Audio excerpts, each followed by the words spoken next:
20 to red. Have a good one, everybody. Red in 5 seconds. 4, 3, 2, 1. Roll red, upright track red.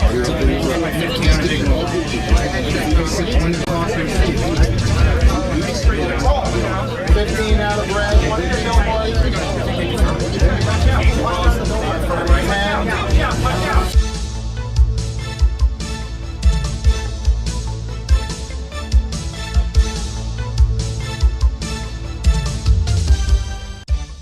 10. Good evening, everybody, or good afternoon, good morning, whatever time of the day it is for you. Welcome.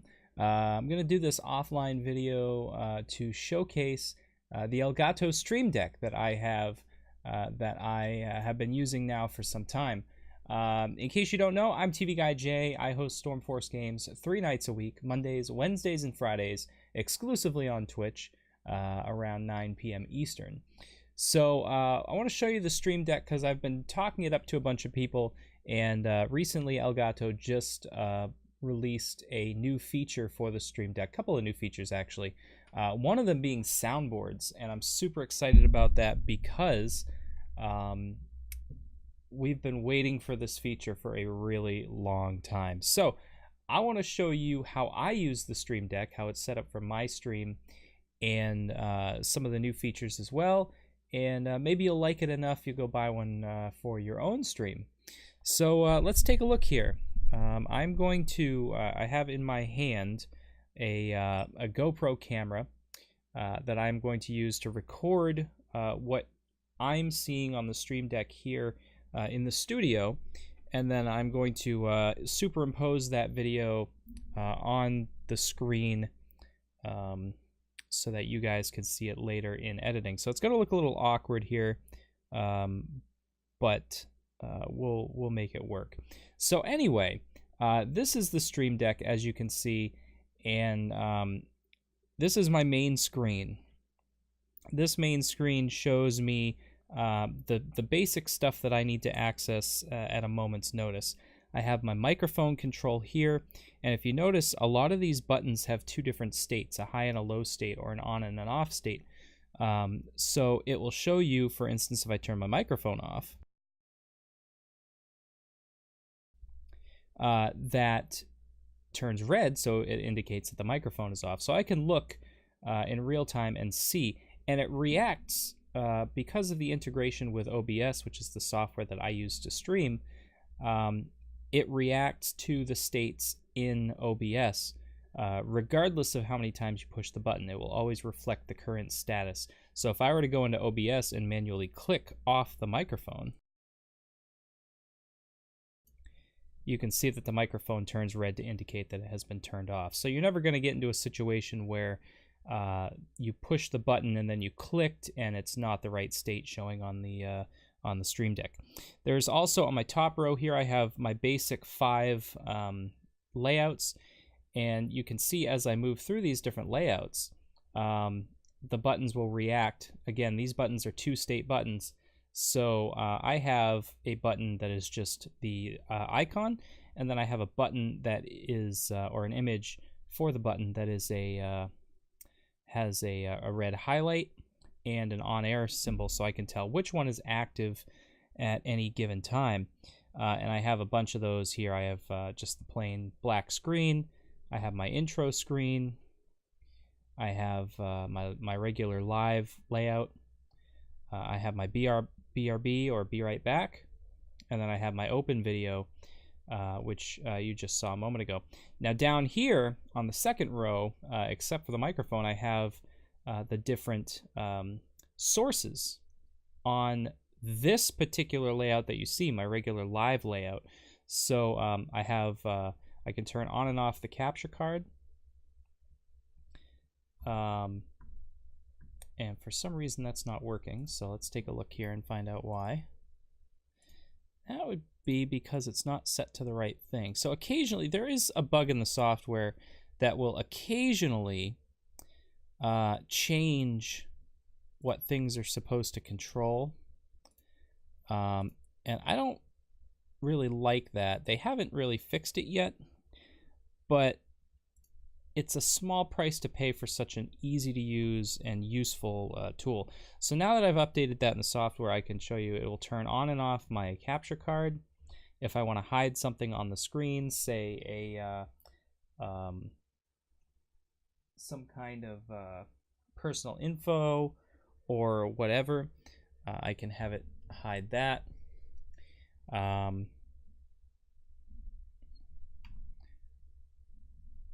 What I use that for primarily is Jackbox codes.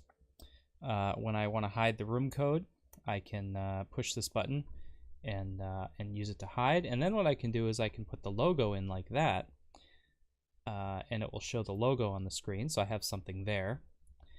I can also turn on and off my camera, and you'll see anything that's disabled has the little don't symbol in it. I can also turn on and off my second monitor. As you can see right now, I'm actually watching Bearded Comedy Gamers, a friend of the channel, my Aussie buddy down under. He's streaming right now, and I'm actually creating this video partially for him, but also for anyone else that might be interested in the Stream Deck technology. So with one button, I can activate my second monitor input to OBS, and it will show you what I have on my second monitor. And then down below, I have my utility functions.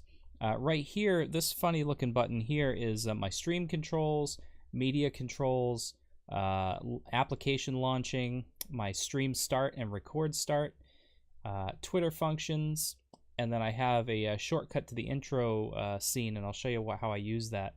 I also have a button here for trucks. It's labeled trucks. What this button is it actually switches the Stream Deck layout to my American Truck Simulator layout, and you can use this Stream Deck for pretty much any application, because it basically functions along with direct control, as well as keybinds. So you can just do keybinds to each individual key, and you can use it to turn on and off functions. So I use it for American Truck Simulator as well, and it's very useful for that as well. It's pretty neat.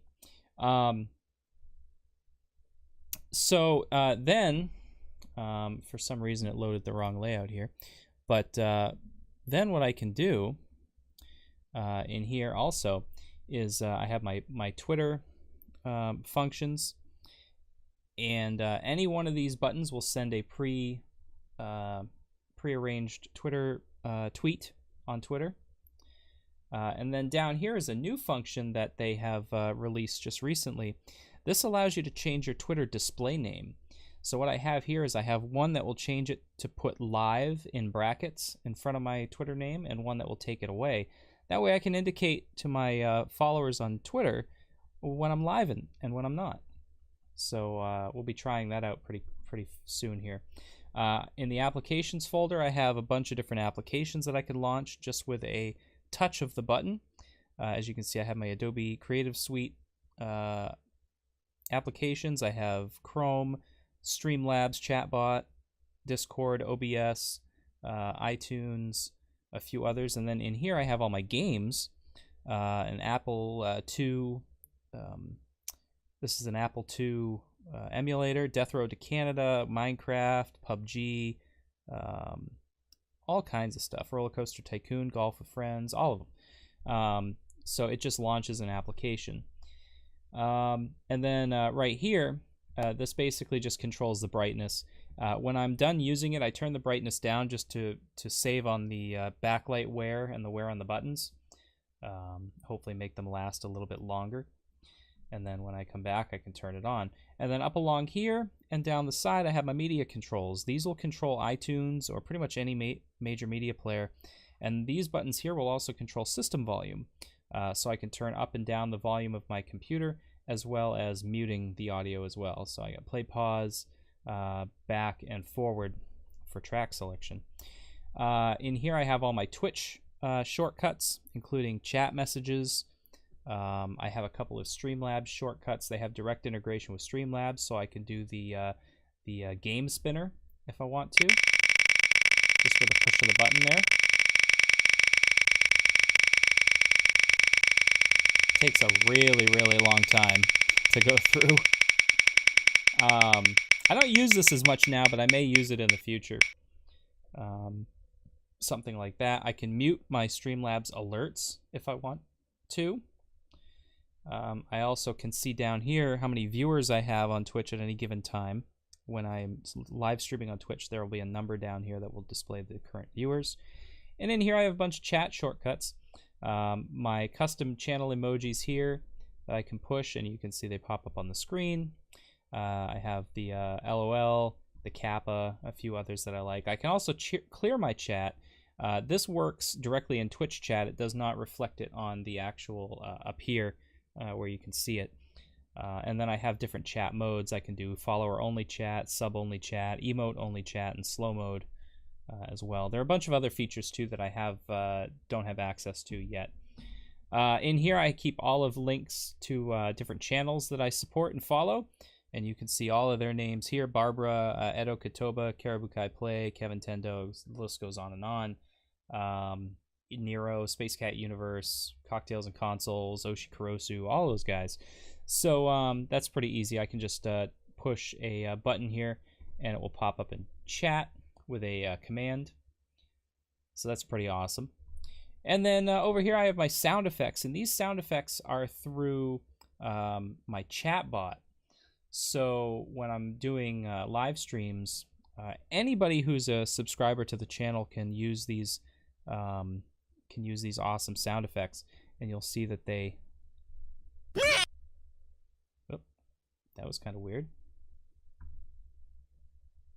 For some reason, it didn't work right. And that sounds like it's an issue with the Streamlabs chatbot, so they just did an update on it, and I wonder if it broke something. But anyway, I'm wondering why that didn't work right. It's kind of upsetting. Anyway, on to the next page. Outside of here, this is a full library of all the scenes that I have in OBS. So I have my my cold open video, my intro video, my slate, my on cam, my game up full, which looks like this.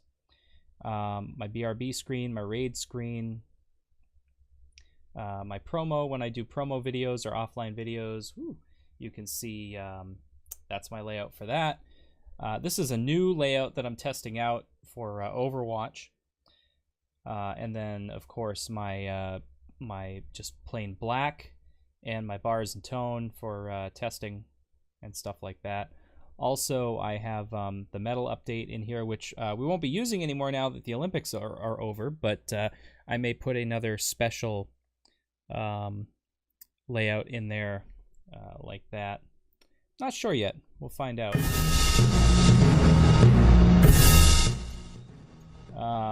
So you can see that it's pretty versatile. And I'll kind of show you, I'll kind of go through with you how I start a stream. There's a lot that happens at the start of a stream. And so I kind of want to show you how that all works. So I'll kind of run you through it and you can see what I do. Basically, what I do is I get a song set up in iTunes. This will be my my intro screen song that I have. So let's just pick a song that we like here, and then what I'll do is I'll kind of show you how we do this, and I'll kind of talk over it as we go. Just so you know here. So we start off in black, and what I'll do is at this point I will activate my stream button. I'm not actually going to do that now because I don't want to stream this live, but I am recording. So then I come back out here and I generally wait 10 seconds before I go any further, just to make sure that Twitch actually has my live stream. And then what I'll do is I'll play my cold open, which is actually in here, and you'll hear that pop up. Next on Stormforce Games, we're hitting the open road with American Truck Simulator. And then as that's happening, Overwatch on the Xbox I will get ready to One. roll the intro Also, video. The 2018 Winter Olympic Games medal update. Stormforce Games starts right now. I wait for the music to come up, and then I transition. 20 to red. Have a good one, everybody. And then I wait for this video to play through, and while I'm waiting for that, I switch to this layout here. So this will allow me to start my music, my open music, and switch to the intro screen in one go. So I just wait for this video to play out.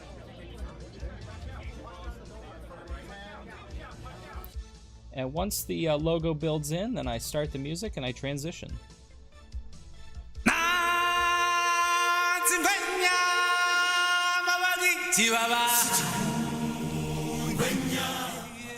So this is where I will go in. At this point, I will go into Twitch chat and I will say, welcome.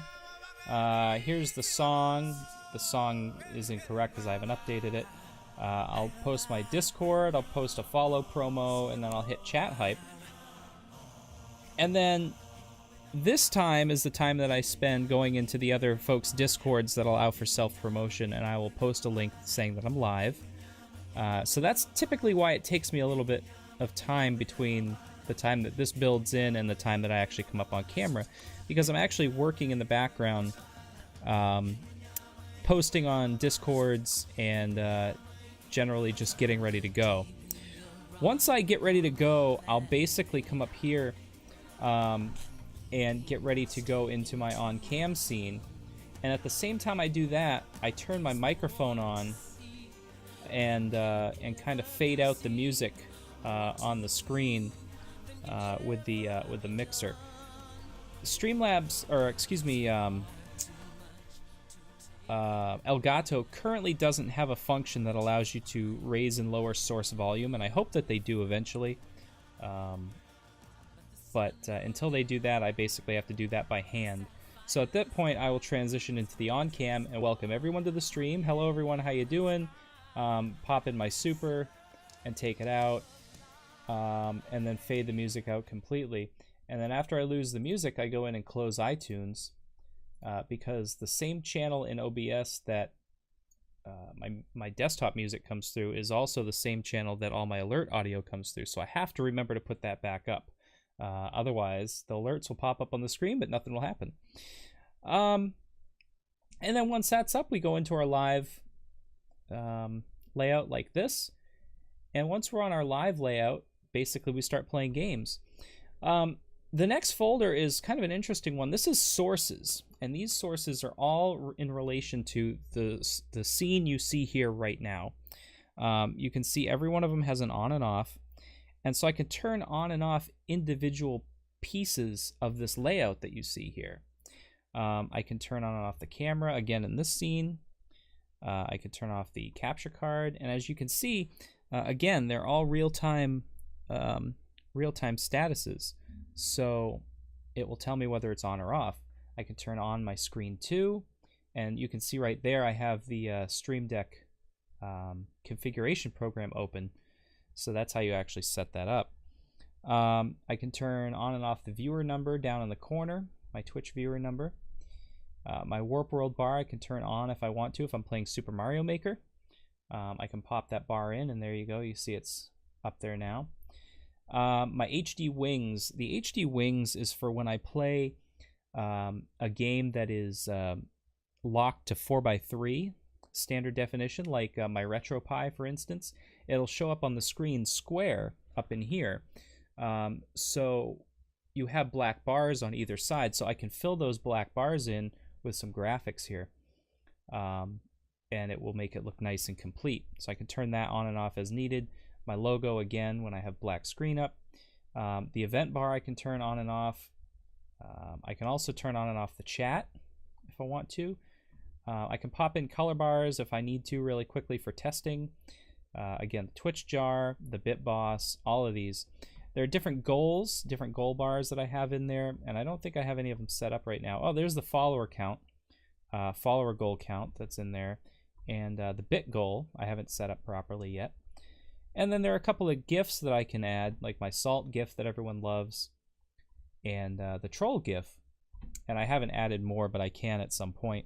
You can make folders upon folders upon folders, so you really have infinite possibilities.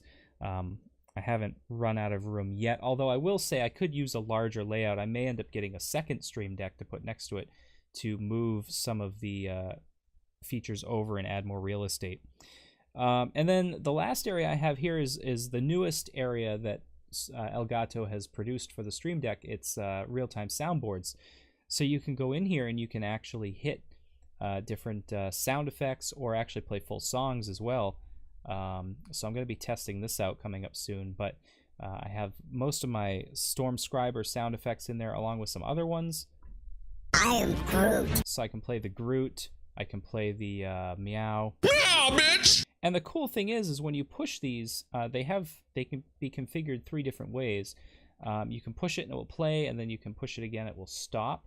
Or you can push it, it will play, and then push it again and it will overlay, meaning you can do some really hype horns like MLG horn. You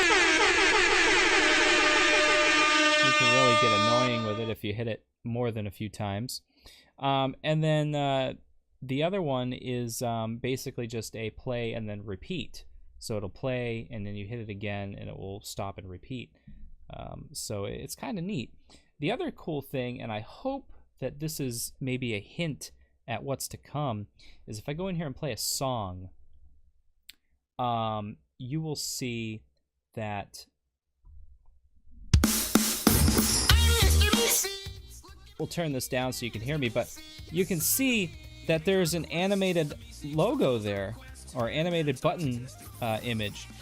So I'm wondering if Elgato is working on releasing animated button images, because I think that would just be amazing.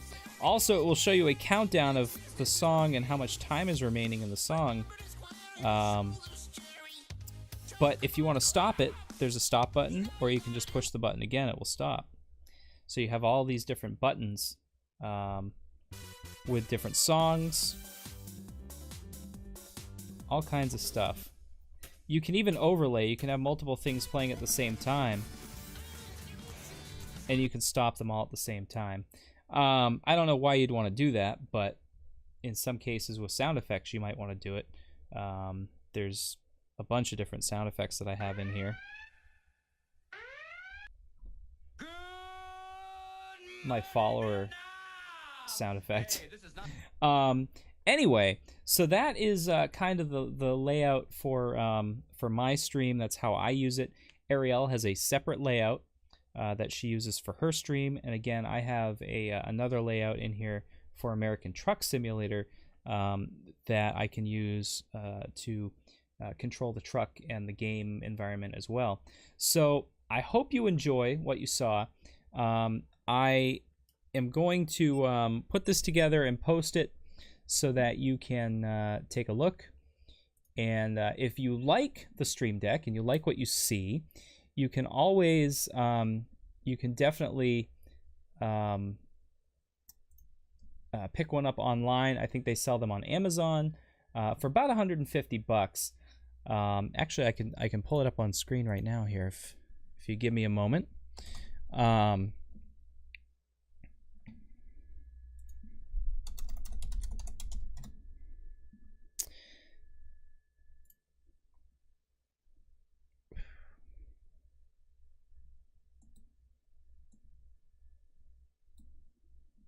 So you can actually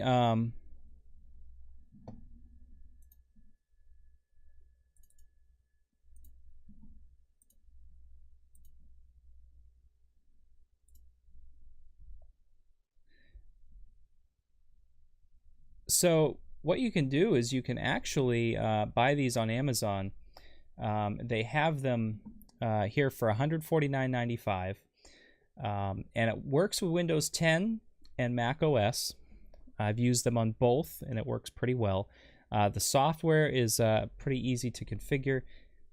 As you can see, this is the software here. It shows real-time status of the Stream Deck. These are all of the different functions that it has on the side here. It is compatible with Elgato Game Capture if you use their built-in software. You can use it with Mixer. If you stream on Mixer, you can use it with Twitch and YouTube as well. YouTube has limited functionality. Basically, it will only give you chat messages and viewers. Twitter probably has the, Twitch probably has the most in-depth functionality right now. It allows you to do all of these different things, as well as a new function now is creating a clip from your stream, which I haven't tested out yet, but I want to. It'll also let you update the stream and game title or the stream information. And if you're a Twitch partner, it will let you play ads, and the different ads can be in length anywhere from 30 seconds to 180 seconds. As you can see, it's pretty easy to configure these. You basically just drag and drop the button what you want, say a chat message, pick the account you want to use, and you can set the accounts up in here where you have you link your different platform accounts, and then basically just type in what you want it to say and give it a title if you want. You can actually write titles on the button like test, and you can have the titles be at the top, in the middle, or on the bottom. It will do, as I mentioned before, Twitter, Tippy Stream. There are some system functions, like you can open a website, you can do a hotkey switch or a momentary hotkey. You can open an app file or folder. You can type pre-composed text, and you can do multimedia controls as well. So that's pretty neat as well. Streamlabs functions, they've got a lot of new Streamlabs functionality now, like the you can empty the Twitch jar or the Streamlabs jar, you can play the credits, all kinds of really interesting stuff. You can also, these are the Streamlabs or Streamdeck built-in functions, like switching profiles, brightness of the keypad, and creating folders. The new soundboard functionality, and then OBS, which lets you choose scenes, mixer audio sources, record, stream, and source. So when you go in and set up like a scene, for instance, you have to have OBS running so that it can talk to OBS and find out what's currently loaded. You give the button a name, you tell it which scene collection you want to pull the scene out of, and then you pick the scene that you want to apply to that button. Now the cool thing is if you have multiple scene collections, I only have one, but Ariel has a separate one for the Cooling Rack channel. I can actually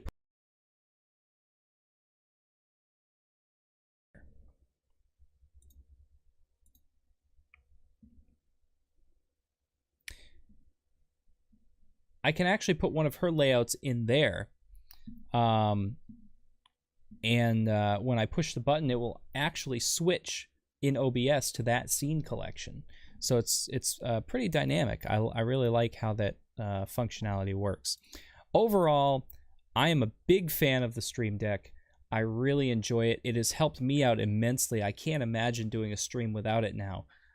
There's just so much cool functionality that you can put into it. It's a big help, and it's just a simple USB plug. It works well with OBS Studio. I believe functionality is coming for Streamlabs OBS, if you currently use that. And it also works with XSplit, I believe, and Elgato Game Capture. So whatever you do, I hope you enjoyed enough to pick one up. It's not too bad. It seems a little pricey at first, but for the functionality you get out of it, I feel it's well worth the money. So I hope you enjoyed the video. If you do, please check us out on Twitch at Stormforce Games. There's also information on my Twitch channel about how to get into our Discord and connect with me offline as well. So thanks so much for watching, guys, and we'll see you next time.